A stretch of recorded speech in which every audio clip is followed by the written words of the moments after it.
Good afternoon, good evening, good morning. Welcome to wherever you're tuning in from. Welcome to Neurology for Vets Journal Club, sponsored by Hallmark Veterinary Imaging. We're very thankful to them. And now that we're deep into summer, what better way to take a break from the heat and talk some neurology? And today we welcome a returning guest, Dr. Cecilia Danciu. Many of you may have seen her last webinar, which was great, and so we are very happy to have her back. Just for those who haven't met Cecilia before, she graduated from the Faculty of Veterinary Medicine, Cluj-Napoca in Romania in 2017. Cecilia then completed a PhD at her alma mater. And in 2020, Cecilia moved to the UK to undertake a neurology specialty internship at the Ralph Veterinary Referral Centre. So hello to everybody at the Ralph. Following that, Cecilia started her ECVN residency in veterinary neurology and neurosurgery at the Queen Mother Hospital for Animals of the Royal Veterinary College in London, which she completed in 2024, July of that year. And so hi to everybody at RVC. Since August 2024, Cecilia has been a clinician and lecturer at the University of Liverpool's Neurology Service. We're all over the map today. Hello to everyone from Liverpool. Cecilia qualified as a diplomat of the European College of Veterinary Neurology this year. So congratulations, Cecilia. Well-deserved, excellent. Her research interests span various areas of veterinary neurology with a particular focus on stroke, vestibular disease, and spinal injury.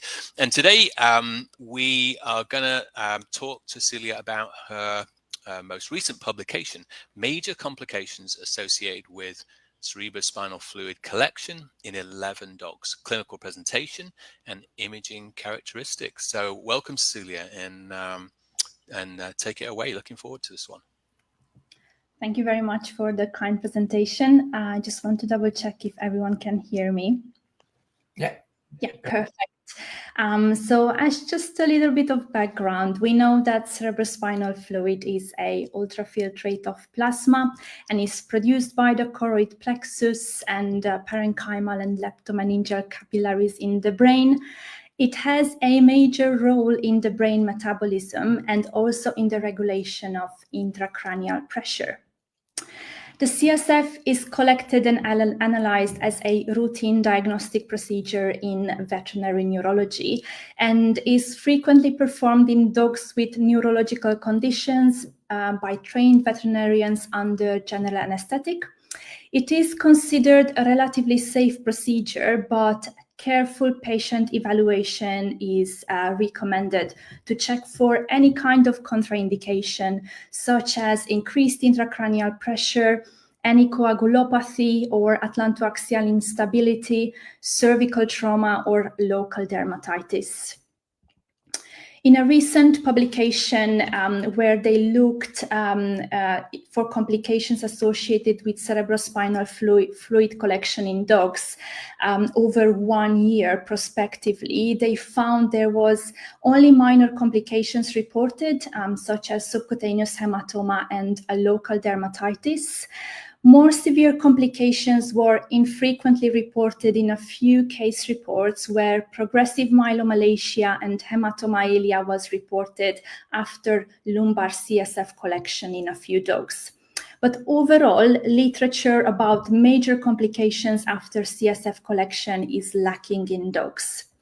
So having this background, the objective of our research was to retrospectively determine the number of dogs experiencing a major complication secondary to CSF collection in a single referral hospital, and also to describe any complications encountered, as well as the clinical presentation, imaging features, diagnosis, and outcome in the affected dogs. So this was a retrospective descriptive study for which we had ethical approval, and we included dogs that had a CSF collection performed within 1998 and 2024 and had a major complication recorded during or immediately following the CSF collection. And we defined major complication as an adverse event requiring immediate therapeutic intervention or prolonged hospitalization or resulting in permanent neurological deficits or death or euthanasia of the dog. Dogs that had incomplete medical records or the major complication was considered to be anesthesia or cardiac disease related were excluded from this study. The neurological examination and the CSF had to be collected by a board-certified veterinary neurologist or a neurology resident in training or an intern under the direct supervision of the board-certified veterinary neurologist. And then we retrieved from the medical records signalment, presenting complaint, clinical and neurological examination findings, MRI findings, where available repeat imaging, and also CSF collection site, results of the CSF analysis, and serial neurological examinations. The MRI scans were assessed for brain herniation, any changes in the internal and external CSF space, changes in the brain parenchyma, and intracranial hemorrhage. The follow-up was recorded from the re-examination appointments, either at the referral veterinary hospital or at the local vets. In terms of results, there were a total of 7,545 CSF collections performed between 1998 and 2024, of which 11 dogs experienced a major complication. So that would account for approximately 0.15% of dogs experiencing a major complications. So these 11 dogs were included, of which 3 were crossbreed, and then all the rest of the dogs were from different breeds. There were 5 female and 6 male, and all dogs were neutered. The median age was 4 years, but ranged from 5 months to 9 years. And then in terms of neurological examination finding, the most common was obtundation, recorded in 7 of these 11 dogs, decreased to absent postural reactions in 5 dogs, non-ambulatory tetraparesis in 4 dogs, and 3 dogs presented also with pathological nystagmus. In terms of neuroanatomical localization, 5 dogs had a neuroanatomical localization to multifocal brain, 2 dogs to the brain stem, 2 dogs again to central vestibular system, 1 dog had a neuroanatomical localization to the forebrain, and 1 dog was neuronormal with cervical hyperesthesia. 10 of these 11 dogs had a diagnostic imaging performed before the CSF collection, of which 9 dogs had an MRI scan of the head with or without including the cervical vertebral column, and 1 dog had a cervical and thoracic vertebral column radiograph. The dog number 7 had no imaging performed before the CSF collection. And then when we looked at MRI variables in these dogs that had an MRI scan of the head, the most common finding was effacement of the cerebral sulci, which was noted in 7 dogs. And we can observe this similar finding on the left-hand side MRI image in 1 of the dogs. Then we also found dilation of the ventricular system in 5 out of 11 dogs. And again, we can notice this on the bottom sagittal image of a brain of a dog. Again, lateral and 3rd and 4th ventricle being dilated. Also, we noticed there was compression of the interthalamic adhesion in 4 dogs. And again, this can be noticed in this bottom image. And 3rd ventricle or mesencephalic aqueduct CSF flow artifact. And this is highlighted with the orange arrowhead in the bottom image. Additionally, meningeal contrast enhancement was noted in 4 dogs, and periventricular T2 weighted and flare hyperintensity in 4 dogs. The CSF was collected under general anesthetic. 6 dogs had this collected from the cerebellomedullary cistern, 3 dogs from the lumbar subarachnoid space, and the site was not recorded in 2 dogs. The CSF collection was unsuccessful in 3 of these dogs. In terms of CSF results, median total nucleated cell count was 390 for those dogs that the total cell count was available, and also the total protein was 0.68 gram per liter. In terms of achieving a cytologic diagnosis, it was available in 5 dogs. So 3 of these dogs had a immune-mediated inflammatory brain disease diagnosed, such as MUO in 2 dogs, and 1 dog was later confirmed on histopathology having granulomatous meningoencephalitis. 1 dog was diagnosed with CNS lymphoma, and in 1 dog we noticed a cryptococcal microorganism, which then led to the diagnosis of cryptococcal meningoencephalitis. Based on a combination of imaging features, CSF results, and again, depending if some of the dogs had histopathology available, most of the dogs were diagnosed with immune-mediated inflammatory brain disease. Granulomatous meningoencephalitis was diagnosed in 2 dogs. 1 dog was presumed to have MUO. 1 of the dogs was diagnosed with acquired hydrocephalus and possible MUO. 1 dog was diagnosed with congenital hydrocephalus. 1 dog had CNS lymphoma. Dog 9 had cryptococcal meningoencephalitis. Dog number 5 had a presumptive SRMA. Dog number 6 had rostral cerebellar artery territorial ischemic stroke, and dog number 7 had no previous MRI, so the CSF was done before without that, but this dog actually had a necropsy performed and the right olfactory bulb mass lesion was found, and no diagnosis was achieved in dog number 8. After the CSF collection, all dogs developed major complication, either failure to recover spontaneous ventilation or cardiopulmonary arrest or marked deterioration in neurological status or some combination of these, which then led to 8 dogs being euthanized and 1 died of cardiopulmonary arrest. 2 dogs deteriorated neurologically but survived to hospital discharge.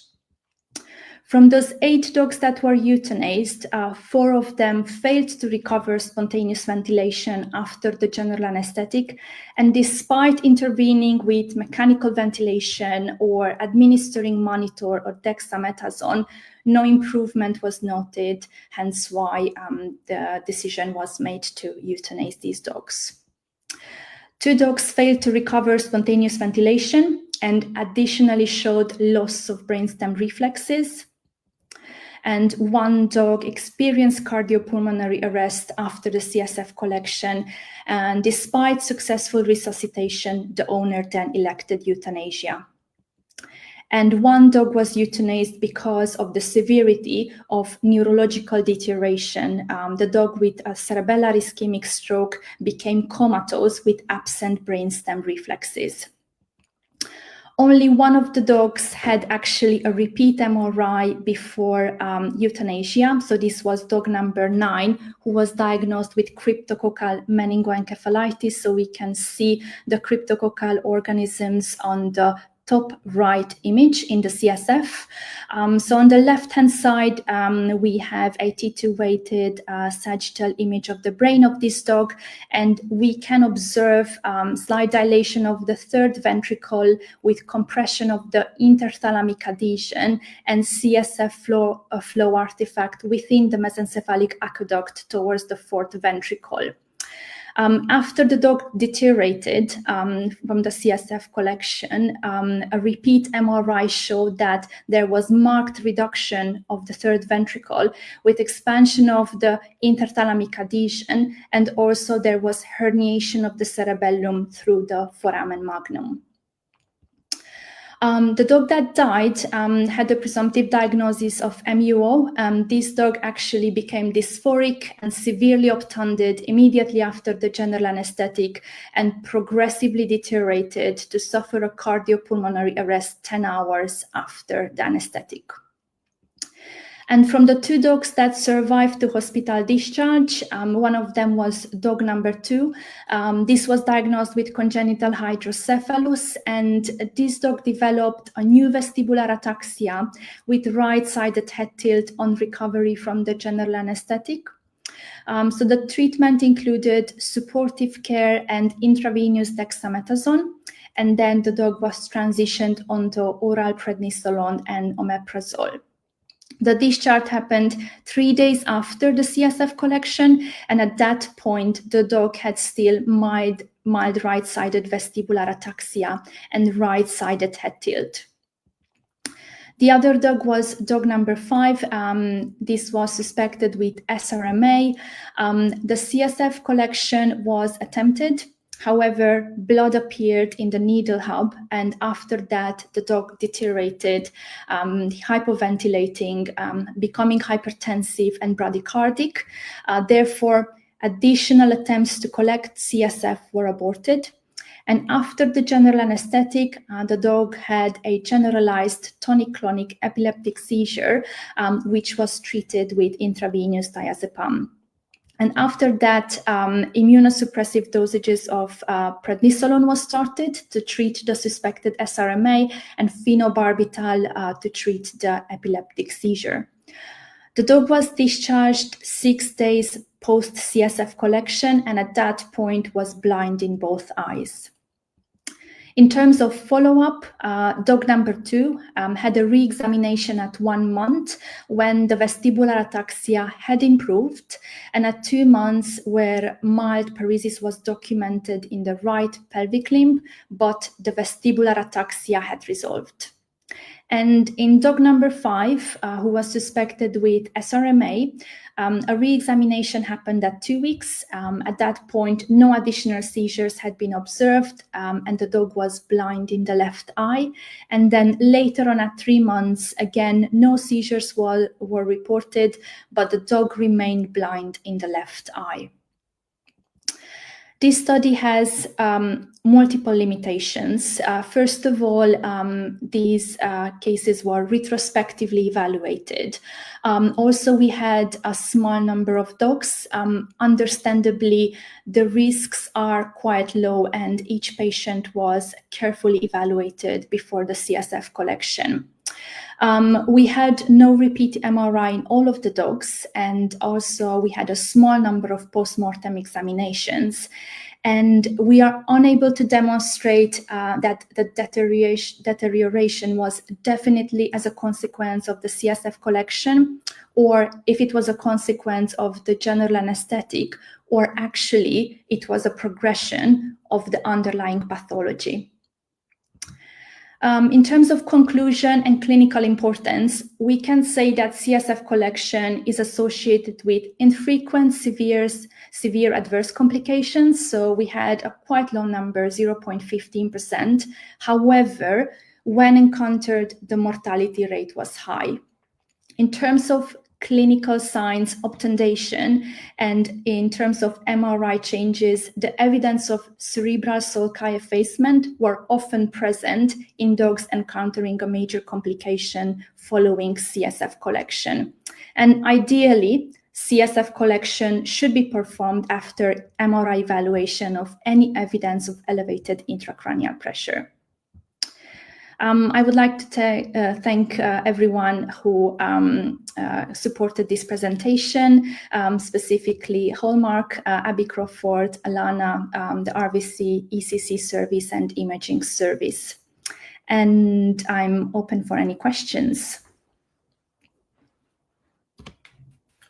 Thank you very much, Cecilia, for this great presentation. When I saw the date range, 1998, it made me think that maybe some of my case when I was resident was part of that and probably skewing a little bit all your study because of me learning the trade, basically. But so you say that none of them had the repeat MRI. That's the... Yeah, just one dog had a repeat MRI. Yeah. I think it was 2008, we did a case series of 4 dogs actually having traumatic brainstem injury, and all of them we had repeat MRI. And what we find quite useful is, to do the usual sequence, but to make sure you do actually the T2 star, because in at least, I think if I remember, 2 or 3 of them, there was a signal void suggesting that there was presence of hemorrhage. One of them was confirmed at histopath. And it was only 4 cases, but when there was hemorrhage, they were having a less chance to recover. But again, it was only 4 cases, so very small, cohort, I would say, in that paper. But yeah, if anyone want to post any question, please ask, and I'll be very happy to put them to Cecilia. Simon, do you have any question you wanted to ask? Yeah, no, some comments. I don't know how valuable. I mean, we've all had our fair share of complications, and so this is great to see it being published and with some data on what maybe we expect to find, and the mortality rate is important in itself. I guess some thoughts I have are whether now you've gone through this, would the infrequency of the complication change anything to you? Would you carry on the practice as you're doing, or now do you look at MRIs with sulcal effacement, for instance, and say all of these before CSF, I'm going to pre-treat with mannitol, pre-oxygenate, or more heavily oxygenate, maybe hypertonic saline, dexamethasone. Does it change your practice at all? Do you think it's going to make any difference? Yeah, that's a very good question, because when I first started to look at the MRIs, I certainly said there were definitely cases that probably looked a tiny bit more severe, and we kind of put, the risk and benefit of taking the CSF in these cases. But I think now I'm definitely more, I would say, analytic. I try to look at multiple things and to see if by any chance I do find those things again that we recognized in this study.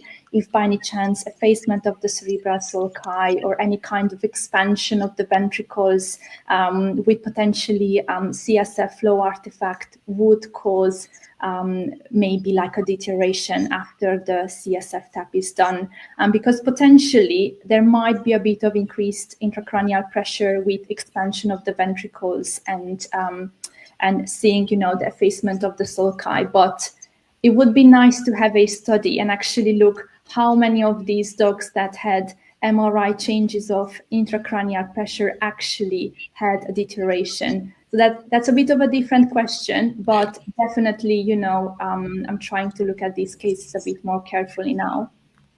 And I suppose over the course of time, like Laurent mentioned, I mean, a long span of time, we've, with the help of our anesthesia colleagues, have adapted the anesthesia that has been used for some of our intracranial cases, maybe depending on how they present up front. Is there something that you've now changed even before the MRI, if you're feeling that they're obtunded or they have more severe intracranial dysfunction, and you're going to just MR and CSF? Is there anything that you now add into that anesthesia cocktail? I would say that probably I will leave that to the anesthesia team, but I will definitely have a chat with them before, like, look, we are suspecting there might be increased intracranial pressure. And once they have that discussion with us from before, they are a lot more careful in about selecting, the adequate anesthetics. And we try to be ready in terms of potentially using mannitol if need be. In these cases, and if we feel there is increased intracranial pressure, then I might start with a lower dose just to make sure that we prepare the ground for CSF collection. Yeah, excellent. Very good. Well, I think you're off the hook because there's no question.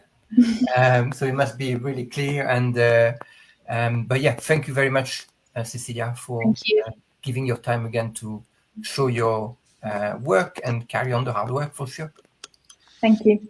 Yeah, thanks, Cecilia. Excellent presentation. Hope it hasn't put anyone off doing this valuable test, but as we said, it's important to have this information to hand as what we should be thinking about when it does happen. Thanks to Hallmark Veterinary Imaging for sponsoring this webinar. The webinar has been recorded and will be available as a video and podcast on our website, which is www.web-vetneurology.com.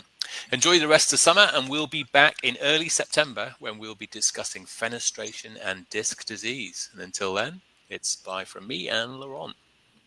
Thank you. Bye-bye.